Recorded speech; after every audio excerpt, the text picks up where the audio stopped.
Okay, so got the car back from Tom and Jack at Swallows, and they have done a absolutely wondrous job here. So we've got our brand new full race proper LSD in there. They've gone through and rebushed all of the axle. They sort of rebushed this with phosphorus bronze and took out all of the everywhere there was a bush that I haven't changed, they've replaced. So they also painted all this for me, add all this powder coat. So we're really pleased. Yes, so they've also, as I say, finished painting it. I've now just had my prop shaft back from Dave Mack Prop Shaft, so I'm now going to get that out and make sure that fits. There we go. So the prop shaft was the right length, so that's exciting. So I'm now going to get up, we're going to bolt it on. The wife is up in the car, so I'm going to get under here and tighten up, and she is like happily going to out the spanner on the other side. God dear. Yeah, try doing it up again now.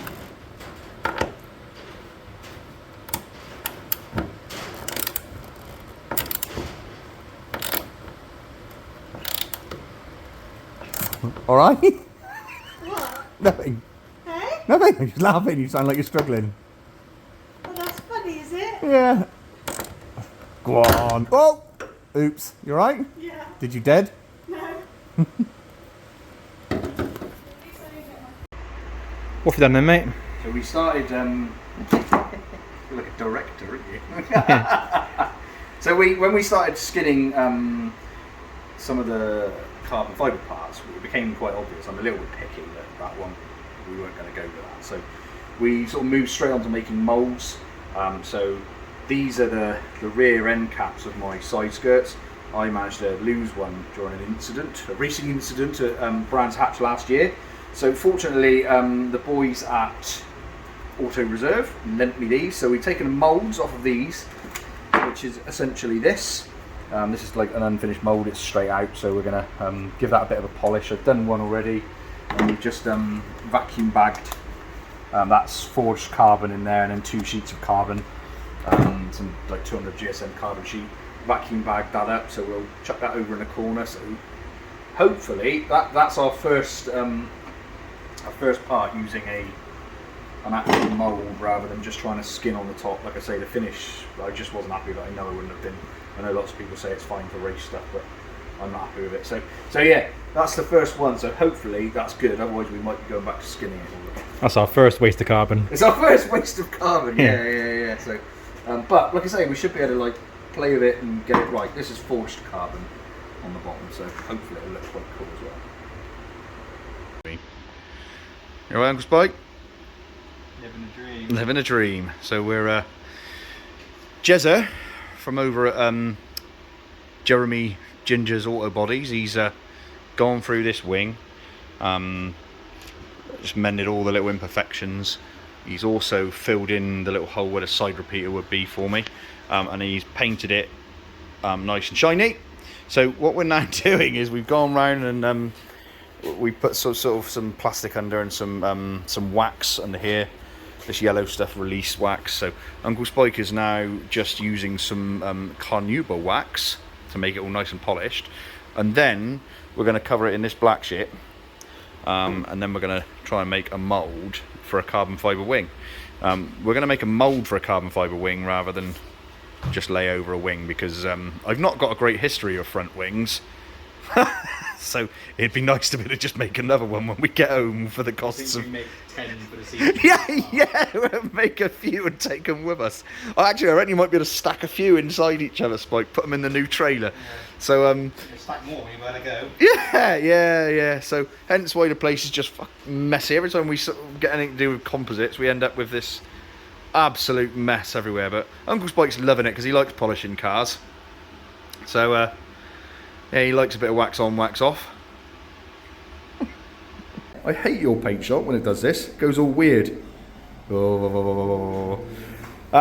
So Jezza, that's Jezza, has mended my bumper because it The bumper jumped out in front of a couple of tyre walls and various bits last year and made itself a little bit damaged. The bumper did it. Yeah, the bumper did, yeah. But yeah, so we're going to make a mould off this now, but what he's done is he's filled in, there's some little lets in the side where there was normally little like side light bits, so I wanted them smoothed out because it can be just so. So we can go and make a mould off this now, Jezza, can we?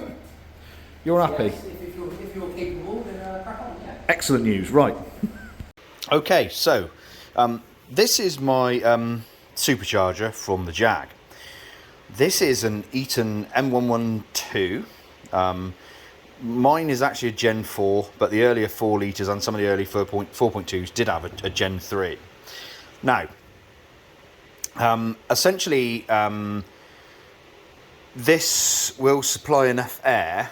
I think it's this one supplies 1835 cc's per revolution.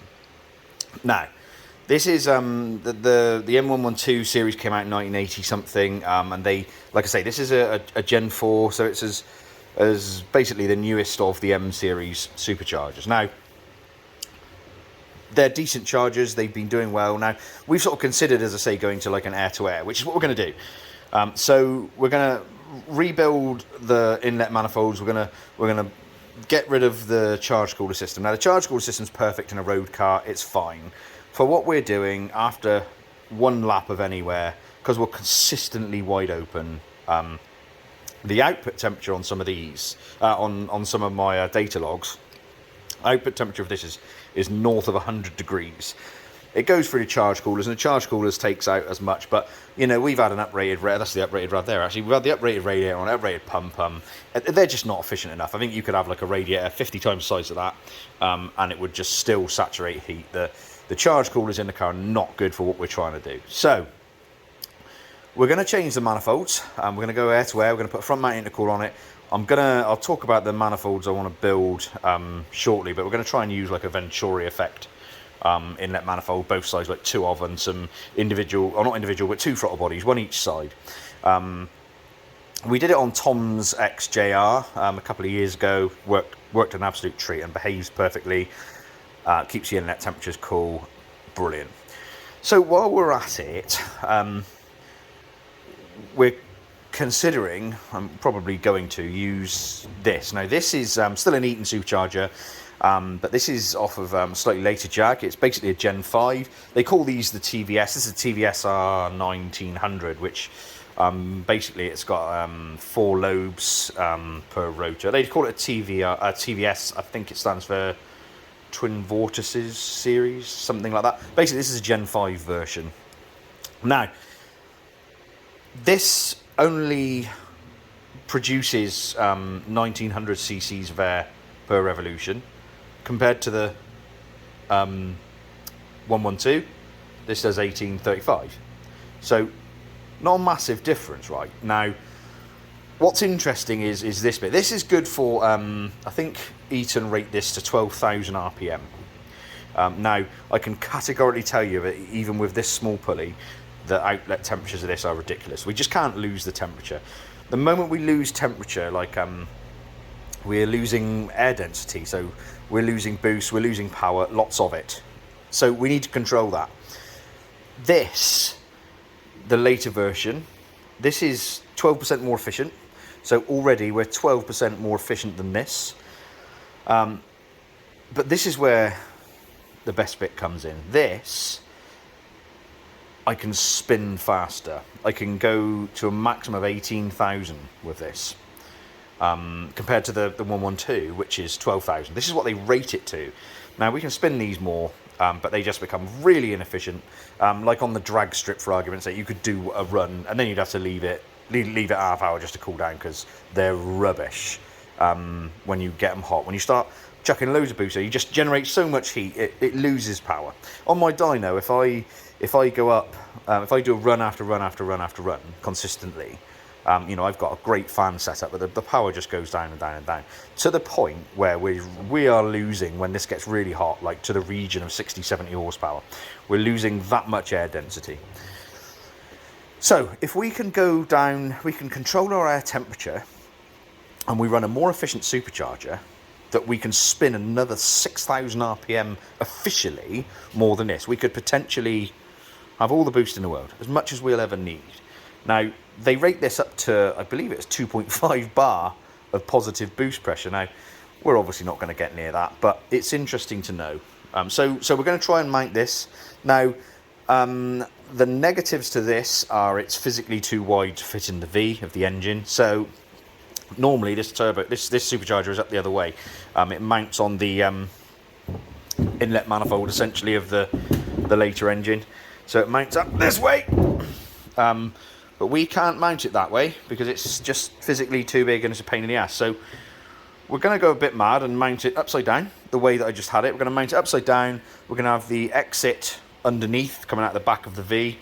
It doesn't sound ideal, but I think we'll be absolutely fine. Like I say, when you write it down on paper, it don't look ideal, but I'm absolutely convinced this is the way to go. We're still going to have positive boost all the way up to the throttle bodies because we're not having the throttle body on the intake like most of the Jaguars are set up. Our throttle bodies are going to be on the intake manifolds themselves rather than the intake of the supercharger, is what I'm trying to get at. On the Jaguars, that's fine because the inlet tract is minuscule. It just has this charge cooler, but because we're going all the way around the front to get a front mount intercooler, I've decided to mount the throttle bodies on the inlet manifolds themselves purely so we gain a bit of throttle response. So that's where we're going. You can see just how big these things are. Just for a bit of context, this is a M45 from a R53 Mini, the supercharged Mini. We've done quite a bit with these, but if I line up the rotor packs, you can see just how big these things are getting. So yeah, it's just a bit of context, bit of perspective. So that's where we're going with this now. Yeah. So yeah, hopefully this will work. I don't know why I get myself into this. Right, I'll show you it on the engine or how we're going to fit it. So this is the machined. This is as they come out of the factory. This is a machine one. It doesn't look like a massive amount from here probably, but what it's allowed it to do is if we look down, you can see the angle of this compared to that. It's virtually straight down in now. So we're going to gain flow, and we're going to gain like a better angle to come down from the inlet manifold. So really happy we did that. Good job, Uncle Spike. Yay. I excuse the mess here and the what looks like probably fudgery. These are the like the lower parts of the inlet manifold that we've kept. Modified them as you saw, machined them down. So essentially what that's now allowed us to do is come straight in. So we've got these lovely mandrel bends straight into our sort of dual plenum inlets. So this is what's called a Venturi effect inlet. This actually you can see where I've basically had to print a piece of paper and we folded it down each line so that it becomes this conical shape. This is quite simple. This is a calculated volume, but I believe we may have to come down a bit at the moment. This again, it's just something that I've made up just to get it in. Uncle Spike's been here and he's made these to fit, which is getting tacked up. So yeah, essentially we are very happy. It's just trying to get everything into a sensible form so that long story short, so that we can still get the spark plugs. We're gonna have to move the oil breather, but again I'll probably just come with an AN fitting here. This is normally where the VVT would go, but we're gonna put some breathers there, I imagine. Interestingly, the other thing that I'm going to do, I mentioned about splitting the cooling systems. So I'm gonna mount two. I'm going to drill and tap into the back of these so that I can actually get a decent temperature per bank, and then both of my water pumps then can control one bank to the other bank instead of this manual one. So yeah, let's we'll get this now tacked up. I've got to get these the bosses for these water cut. I've drawn them, just not done anything more. So yeah, essentially I'm hoping flow not only massively improved over the original inlets, but also because we can now go twin throttle body, one per bank, and air to air, we should see some really significant improvements. So really looking forward to seeing how that behaves. So yeah, let's tack this up now. Modifying the subframe now, so that we can move the engine down even further, as low as we can. So we've trimmed it out as best we can. Oh, he's a fucking noisy bastard. So Uncle Spike's just sparking it all back in there. Lovely job. That's a nice 8mm aluminium plate there. Spike's blowing that in there 300 amps or something stupid. I've changed my original engine to an S-type sump. This was actually interestingly an S-type engine anyway, but I threw away all the sump thinking I'd never need it again. So the engine is in its final place now. Uncle Spike designed these engine mounts. We had those cut and laser cut and folded and all those bits at Aller Engineering. Thanks, mate. Howard, absolute legend. It's lowered this down. We've got basically 2mm of clearance all around this nice piece of aluminium. Uncle Spike, obviously, we trimmed that down, made that so that the engine can come as low as possible, and we are literally, it's as low as the basically the front, this front cross piece here. So we're as low as I want to reasonably go. It's as low as it's going to go, sensibly anyway. So it's gained me just absolutely loads of room. The bumper comes to about here, so I've got like, I think it's 700mm between the front of the car and the front pulley. So really happy with that. Ultimately, that's in its final place now. You can see just how nice and tight it is. Like I say, it's 2mm clearance everywhere. So we're really happy with how it's coming on. Uncle Spike is loving my welding table. I particularly like my can of petrol, and it's bloody full. It's not petrol, it's diesel. Oh, well. Don't worry about it, it's all gravy. It's less flammable, I suppose. Yeah, slightly. So this is the, is that hot still? No, warm. Warm. So this is how we're going to mount the charger. This is Uncle Spike's invention. So the supercharger obviously mounts down this way, exits out the back. He's going to do some more stuff here. He's got to finish it here, of course. But essentially, supercharger will be upside down, and then this flange. Got it. That sort of will be, these will be threaded, and this will have like the hose tails coming out for the boost pipes, and yeah. So living a dream there, I reckon. So Steph cut all these up, didn't he? Bless him. What a good lad. We blanked off the bypass valve because we're going to have external ones. We're going to just have that completely shut, so there's no risk of leaks there. Looks relatively straightforward, doesn't it? Superchargers arrived. The new superchargers arrived, so should be good fun. Right, get back on that seat and finish welding. So that's how the supercharger mounts. That's Uncle Spike's box down there. That's sealed. It's sealed on the top here against the charger. Just need a gasket. And that mounts to a plate that we made, which bolts all the way along the top of the engine, or in the middle of the engine block, essentially. So this is lined up obviously with these pulleys here. We've got to sort out the belt arrangement. It should, we should be all right. I've got to do something with this one, but yeah, that's by the by. So I'll put the manifolds on next. Are you grumpy jammers? No. So these are my Jaguar or Jaguar, I don't know how you VTEC, yo! VTECs. So we've got some VTEC radiators, but they of course have come with oh, that's quite nice, isn't it? It's got an actual. That's it. Oh yeah, that's. Magnet, yeah, it's just... Oh, well, that's quite cool. I pick up all them bits of aluminium. Yeah. But yeah, so we were obviously going to AN fittings all over the place, and these have come with horrible hose tails. So we're gonna get these nice new radiators, these Jaguar radiators, and we're gonna lob them off. We're gonna cut them all to pieces. Yeah. We're gonna weld on some nice bits. Stop phoning me. I like it when you're ill. You're grumpier than normal. Yeah. Give me a smile, look. No.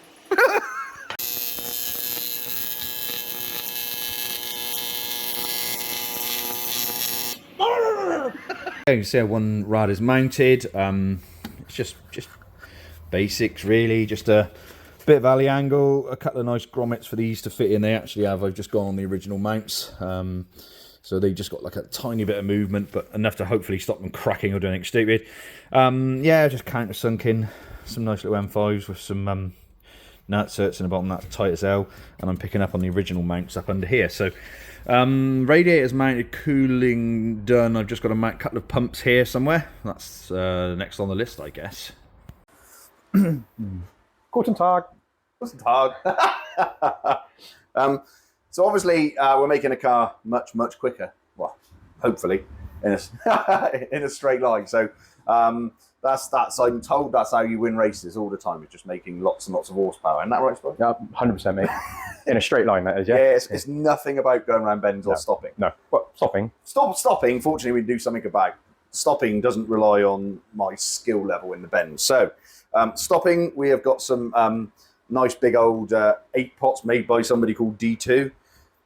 Must be quality. Must be quality, yeah. Both heard of them? Yeah, both heard of them. Yeah, they're all. It's all aluminium billet. Having had Googled them, they actually look okay. So certainly for the budget end of the market where we're at. So we're going to smash these on. They don't print any. They don't display any details of where they are in regards like dimensions. So Uncle Spike has been busy. We're going to use some touring. We're going to use some touring car rotors. Uncle Spike is going to 3D scan my wheel, my car, my caliper, and the hub, yeah, so that he can work out the offset. So once he's 3D scanned it, he can assemble it all, and once he's assembled it, he can work out where exactly these, because we've got to get these caliper brackets made, where exactly they can be, knowing that we'll be able to avoid all the wheel spokes, all the ball joints, all of those things. Everything will just be out of the way. So Uncle Spike is now going to scan that caliper. Yay! There you go. Off you go. Oh, Go scan. It's sharp. There we go. I'm going to leave this episode of the XKR there. I hope you are finding it interesting. I'm trying my hardest to be interesting. Some of the things I find interesting and not some of the things I appreciate that you guys may find interesting. And we're including bits and pieces and we're jumping from one thing to the next. I know I am. I take loads of video footage and then I look back at it and think like, they ain't going to want to see that. So we're trying to pick out the most interesting things. And again, I'm trying to keep the ethos of this whole car the same as it's been the whole entire time. It's something that bit different, trying something new. You know, I've got attention to detail disorder. I know I have. I'll make sure that, you know, 101 millimeters is no good for me. It's got to be 100, and we've got to space them equally. And I know we're probably going over the top, but this is. Me and Spike do this. This is our weekends thing. This is what we've always done. We just get something we can engineer. You know, I was asked not too long ago, like, why don't you just go out and buy like an AJ16 and a XJS, whatever. But I wouldn't do it. I wouldn't race it. I've got no interest in it. So, you know, there's dozens of AJ16 XJSs that have been raced over the years, dozens of them, and like, good luck to them. You know, I wish them all the best, and they'll probably lead the championship for years. It's not my thing. If I didn't have a Supercharger XK, I just wouldn't be racing. I'd be doing something else. If I wanted to go and be a racing driver, I'd go and do, you know, probably something at Coombs. I could go to the same racetrack every time. I'd race a car that's been raced loads and loads of times, and I'd learn loads about racing driving. But I just wouldn't do it. I've got no, you know, my mind isn't. I don't want to be. I don't want for being a racing driver. I don't. I enjoy the racing. I enjoy the weekend, but ultimately, I enjoy developing it. I'm running around some of the biggest racetracks in the UK in something with a massive supercharger and howling its knickers off at me and genuinely struggling for grip everywhere. I'm having an absolute whale of a time. So, you know, that's why. It's not that we want to be at the leader of the pack. You know, it'd be nice to get a trophy every now and again, but essentially it's a plastic trophy. So we're having an epic laugh. I hope you're enjoying what we're doing. We are going to miss Silverstone. We think that's essentially like 5 weeks. I'm not gonna, right? But, you know, again, I'd rather come out. Last year at Silverstone, I rushed at the end, didn't put any testing time in, went out with that engine. If you followed us, we went out with that engine that grenaded itself where it just had an oil pressure issue. I don't want to do that again. It was an absolute pain in the ass. So hopefully Jack's building an XK. I'm hoping that he does all right up there. Jack's from Swallows Racing is he's got racing driver blood, so we're hoping he's going to do quite well. We're just going to be, I think it's been next week, to loom for the car. So yeah, we wish him well. You never know, we might make it, but either way, until next time, have a wonderful day, drive carefully. Thanks for watching all our videos.